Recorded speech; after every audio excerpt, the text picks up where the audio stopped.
दिन के बाद, आज से 2 दिन के बाद मैं सीएम की कुर्सी से इस्तीफा देने जा रहा हूं। मैं पूछना चाहता हूं कि आप बाहर आए हैं तो जेल में रह के तो आपने इस्तीफे की बात की नहीं, बाहर आके इस्तीफा देने की बात क्यों हो रही है? और ये 48 घंटे बाद की बात क्या है? देश और दिल्ली की जनता जानना चाहती है 48 घंटे का राज क्या है।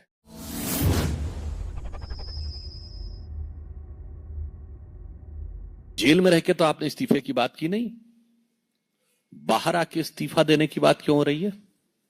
और ये 48 घंटे बाद की बात क्या है? देश और दिल्ली की जनता जानना चाहती है 48 घंटे का राज क्या है।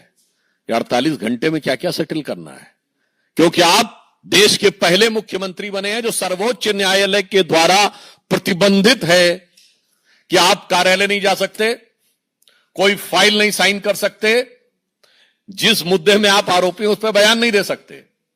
भारत के इतिहास में कोई ऐसा उदाहरण नहीं होगा कि मुख्यमंत्री के ऊपर यह प्रतिबंध हो, उसके बाद भी 48 घंटे किस चीज के लिए चाहिए? सरकारी काम तो कर नहीं सकते, तो कौन सा निजी काम है, कौन सी ऐसी निजी चीज है जिसके लिए आप 48 घंटे की मोहलत मांगने की कोशिश कर रहे हैं?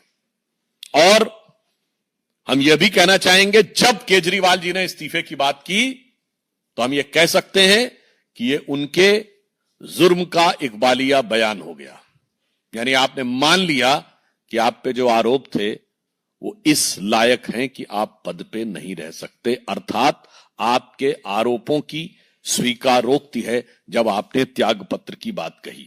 आबकारी नीति मामले में जेल से जमानत पर रिहा होने के बाद अरविंद केजरीवाल ने 2 दिनों के बाद सीएम पद से इस्तीफा देने का ऐलान किया। तो अचानक क्या हुआ कि अरविंद केजरीवाल के इस्तीफे का फैसला इस तरीके से सार्वजनिक हो गया? क्या अरविंद केजरीवाल ने खुद ये फैसला लिया या पार्टी की बैठक में उनके इस्तीफे को लेकर फैसला लिया जाएगा?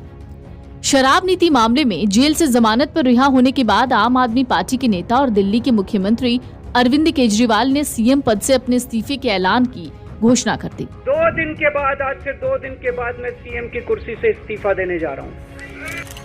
अरविंद केजरीवाल ने कहा वो अगले 2 दिन में सीएम पद से इस्तीफा दे देंगे, जनता की अदालत में जाएंगे, जनता जब फिर चुनेगी तब वो मुख्यमंत्री बनेंगे। और मैं तब तक सीएम की कुर्सी पे नहीं बैठूंगा जब तक जनता अपना फैसला ना सुना दे। अगर आपको लगता है केजरीवाल ईमानदार है, मेरे पक्ष में वोट दे देना। अगर आपको लगता है केजरीवाल गुनहगार है, मेरे को वोट मत देना। उन्होंने महाराष्ट्र चुनाव के साथ नवंबर में दिल्ली का चुनाव कराने की मांग की।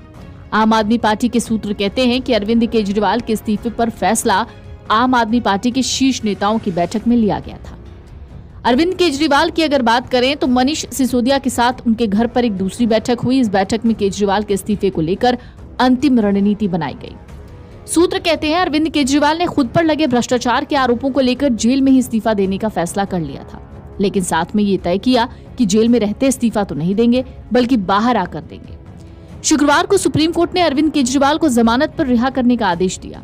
अपनी रिहाई के बाद रविवार को अरविंद केजरीवाल ने आम लोगों को संबोधित करते हुए 2 दिन के बाद इस्तीफा देने का ऐलान किया। उन्होंने कहा उनके इस्तीफे के बाद आम आदमी पार्टी से कोई दूसरा शख्स दिल्ली का अगला मुख्यमंत्री बनेगा। आम आदमी पार्टी की विधायक दल की बैठक होगी। इस बैठक में मुख्यमंत्री पद को लेकर फैसला होगा। वो और मनीष सिसोदिया जनता में जाएंगे, जनता से अपील करेंगे कि अगर वो ईमानदार नहीं है तो उन्हें वोट ना दें। इस तरह से साफ हो गया कि अरविंद केजरीवाल के बाद मनीष सिसोदिया अगले मुख्यमंत्री नहीं बन रहे। दोनों ही नेता जनता की अदालत में जाएंगे, फिर से चुनकर आएंगे, उसके बाद पद संभालेंगे। उन्होंने कहा जब तक जनता का फैसला नहीं आ जाता वो सीएम की कुर्सी पर नहीं बैठेंगे। कानून की अदालत में न्याय मिला है, लेकिन अभी जनता का न्याय नहीं मिला। जब मिलेगा तभी मुख्यमंत्री का पद संभालेंगे। उन्होंने कहा केजरीवाल निर्दोष है या दोषी, मैं जनता से पूछना चाहता हूँ। अगर मैंने काम किया है तो मुझे वोट दीजिए। आम आदमी पार्टी के नेता ने कहा कि उनके पार्टी छोड़ने के बाद पार्टी के एक सदस्य को मुख्यमंत्री बनाया जाएगा।